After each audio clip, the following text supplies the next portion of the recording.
இந்த பேச அழைக்கிறோம் சொன்னாலே ஒரு தயக்கமாக இருக்குது. ஏன்னா நான் பேசினாலே ப்ராப்ளம். ஒன்று எனக்கு ப்ராப்ளமும் மற்றவங்களுக்கும் ப்ராப்ளம். ஏதாவது வந்து கழுப்பிட்டே இருப்பாங்க, ஏதாவது பேசிகிட்டே இருப்பாங்க.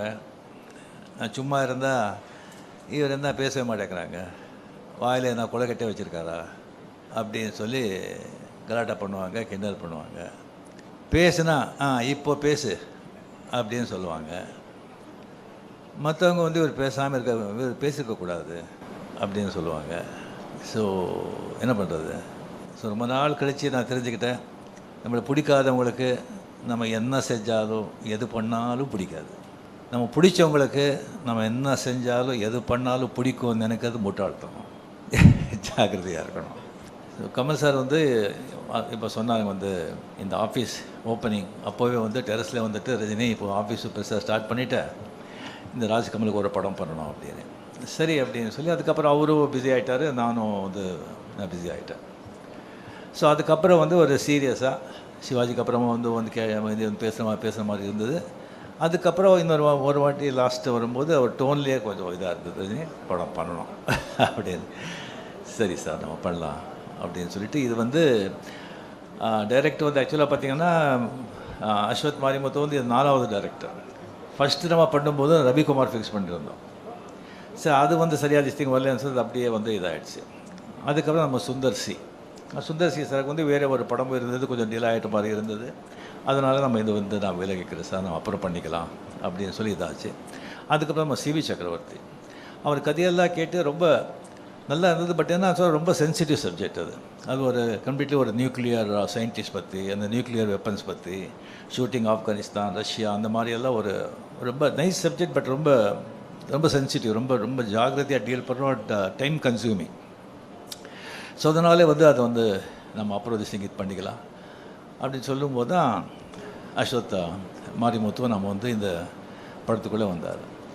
இப்போ கமலில் முதலே சொன்ன மாதிரி இந்த டென்ஷன் எனக்கு வந்து ஏன் அப்படின்னு சொன்னால், கமல் வந்து கூப்பிட்டு ரஜினி நான் கதையும் கேட்க மாட்டேன், எதுவும் கேட்க மாட்டேன், நான் எல்லாத்தையும் உங்ககிட்ட விட்டேன், நீங்கள் என்ன சொல்கிறீங்களோ அதை நீங்கள் பண்ணுங்கள் அப்படின்னு சொல்லிட்டாங்க. அதே தான் பெரிய ஒரு டென்ஷன் ஆகிடுச்சு நமக்கு. ஃபுல் ரெஸ்பான்சிபிலிட்டி நம்ம போட்ட பிறகு அவ்வளோ பெரிய ஒரு ஜாம்பவான் சொன்ன பிறகு தான் எனக்கு வந்து அதுக்கப்புறம் வந்து அவர்கிட்ட நான் சொன்னேன், இல்லை கமல் சார் இந்த கதையெல்லாம் வேண்டாம், எல்லாம் நம்ம தலையில் கட்டிடாதீங்க, நீங்கள் கதையை கேட்டு நீங்கள் ஓகேன்னு சொன்ன பிறகு தான் நான் வந்து ஃபோர்ஸ் பண்ணி அந்த கதை கேட்டார். ஸோ கதை கேட்டு நல்லா இருக்குது அப்படின்னு சொல்லி இந்த படத்தை வந்து நம்ம வந்து இது பண்ணியிருக்கோம். டெஃபினட்டாக படம் நல்லா வருவாங்கிற நம்பிக்கை எனக்கு இருக்குது. Very energetic director, young blood. அவர் படம் அந்த டிராகன் படம் பார்த்து எனக்கு ரொம்ப பிடிச்சிருந்தது. அது என்டர்டெயின் மட்டும் இல்லாமல் ரொம்ப டிஃபிகல்ட்டான சப்ஜெக்ட், அதோட ஒரு நல்ல மெசேஜ் வந்து அதில் வந்து கொடுத்துருந்தாங்க. அண்ட் கமலில் என்னுடைய வந்து ஃப்ரெண்ட்ஷிப் பற்றி ஆல்ரெடி நம்ம எவ்வளோ சொன்னால் கூட அது வந்து கம்மி தான். அவர் வந்து எனக்கு வந்து அவர் செஞ்சுருக்கிற எனக்கு வந்து உதவியா இல்லை என்கரேஜ்மெண்ட்டாக இல்லை கோஆப்ரேஷனாக என்ன சொல்கிறதுன்னு சொல்லி அதுக்கு வந்து நிறைய பேர் தெரியாது. 75, 76, 77 அவர் வந்து மிகப்பெரிய ஸ்டார். அப்போ தான் நான் புதுசாக வந்ததெல்லாம். இளமை மஞ்சளாகிறது நிறைய பேர் பார்த்துருப்பீங்க. அதில் வந்து எவ்வளோ பெரிய பேர் புகழும் எனக்கு வந்து கொண்டு வந்து கொடுத்த படம் அது. அதில் முதல்ல நான் பண்ணுறதா இல்லை, அந்த கேரக்டர் வந்து ஜெய் கணேஷ் பண்ணுறதா இருந்தது. நான் அது கன்னடா, தெலுங்கு, தமிழெல்லாம் பண்ணிகிட்டு இருந்தேன். அவர் டேட் கேட்கும்போது டேட் கிடையாது. அப்புறம் கமல் வந்து ஃபோன் பண்ணி இன்சிஸ்ட் பண்ணி, இல்லை சார் இளமை மஞ்சளாகிறதுன்னு போடுறீங்க, நீங்கள் ரஜினி போடுங்க ஸ்ரீதர் கிட்டே சொல்லி. அதுக்கப்புறம் அவரே என்னை ஃபோன் பண்ணி, ரஜினி நான் கூட டேட்டில் அட்ஜஸ்ட் பண்ணி தான் பண்ணுறேன், நீங்கள் பண்ணுங்கள் வாங்க நல்லா இருக்கும் அப்படின்னு சொல்லி அவரால் தான் அது இளமை கொஞ்சம் அழைக்கிறது படமே நான் பண்ணது. அதில் ஒரு சீக்வன்ஸ் வருது, அது படம் பார்த்தவங்களுக்கு தெரியும். கமல் வருவாங்க, நான் இந்த பக்கம் நின்றுட்டு அவர் பேர் கூப்பிட்ற, கமல் இந்த பக்கம் பார்க்குறாரு, இங்கே அப்படிங்கிற. இன்னும் ஒரு வருதுக்கு முன்னாலே வந்து நான் டைரக்டர் சார் ஸ்ரீதர் சார் கிட்ட பேசும்போது நான் இப்படி பண்ணுறேன்னு சொல்லும்போது, சரி நல்லா இருக்குது, பட் கமல் ஒன்றும் தப்பாக நினைக்க மாட்டாரா அப்படின்னு கேட்டார். இல்லை சார் டெஃபினட்டாக நினைக்க மாட்டார். சரி பார்க்கலாம். சரி வந்து வந்தாங்க கமல் இப்படி வந்து நான் வந்து சொல்லிட்டு இங்கே கமல் ரஜினி சூப்பர் அப்படின்னு சொன்னார்.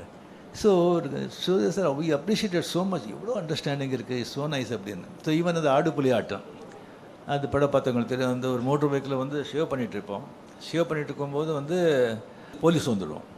அப்படியே ஓடி போகும்போது அதுக்கப்புறம் வந்து பைக்கில் போகும்போது அவர் ஷேவ் பண்ணிட்டு தானே இருந்தேன். சரி ஷூட் பண்ணும்போது சார் அந்த ஷேவ் பண்ணிவிட்டு நான் ஓட்டுறேன் அப்படின்னு சொல்லும்போது எஸ்பி முத்துராமன் ஷேவ் பண்ணிவிட்டு ஓட்டுறதா, ஐயோ என்ன இது, அதெல்லாம் வேண்டாம். அப்போ கமல் பக்கத்தில் இருந்தார். சார் நல்லாயிருக்கும் சார் அது, இதெல்லாம் புதுசு, அவர் புதுசு பண்ணால் நல்லாயிருக்கும். இந்த மாதிரி நான் சொல்லிகிட்டே போகலாம். அந்த மாதிரி ஒரு கமல் செஞ்ச அந்த உதவிக்கெல்லாம், என்கரேஜ்மெண்ட்டுக்கெல்லாம் வந்து அவருக்கு வந்து அது வந்து சொல்லிகிட்டே போகலாம். அது வந்து டெஃபினெட்லி. ஸோ இந்த படம் நாம் வந்து பண்ணுறது வந்து ராஜ்கமலில் எனக்கு அவ்வளோ சந்தோஷமாக இருக்குது, அவ்வளோ ரெஸ்பான்சிபிலிட்டியாக இருக்குது எனக்கு. அண்ட் இப்போவும் சொல்கிறேன், கமல் சார் அப்படியே விட்டுடாதீங்க. படத்தில் நீங்கள் பார்த்து அப்பப்போ வந்து உங்களுடைய நீங்களும் இன்வால்மெண்ட் இங்கே இருக்கணும். அண்டு சிம்ரன்ஜி கூட ஆஃப்டர் பேட்டை நம்மளுடைய பேர் வந்து ரொம்ப ரொம்ப ஜனங்க லைக் பண்ணாங்க. அது ரொம்ப கம்மியாக இருக்குது அப்படின்னு நினச்சாங்க. ஸோ இந்த படத்தில் ஃபுல்லாக வந்துட்டு நல்ல சீன்ஸு அண்ட் நல்ல கேரக்டர்ஸ் அதெல்லாம் வந்து இருக்குது. நல்ல ஒரு அஸ்வத் சொன்ன மாதிரி நல்ல ஒரு என்டர்டெயின்மெண்ட்டோட நல்ல ஒரு த்ரில்லர் இந்த படம் வித் அனீஸ் மியூசிக். எனக்கு மிக மிக சந்தோஷம். நன்றி, தேங்க்யூ. உடனுக்குடன் செய்திகளை தெரிந்து கொள்ள சன் நியூஸ் பெல் ஐகானை கிளிக் பண்ணுங்க.